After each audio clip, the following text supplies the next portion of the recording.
How to add multiple hairs on Roblox iPhone. Hello everyone. In this video, I will show you how to add multiple hairs on Roblox iPhone. First, you have to open Roblox on your iPhone and log in to your Roblox account.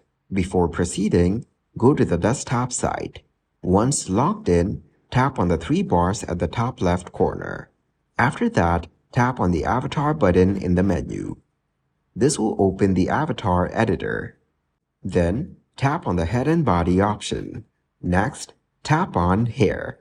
Simply tap on the hair you want to add. After that, it will be highlighted or displayed on your character in the avatar editor. So, select the hair and tap on Copy Link. Next, go to the Advanced section. Here, simply paste the copied number. Then tap on Save. Now, again, tap on Save in the pop-up. To add multiple hair accessories, repeat steps 4 and 5 for each additional hair accessory you want to add. Once you've added all the desired hair accessories, click on the Save button to apply the changes to your character. Thank you guys for watching this video. Hope you got some value.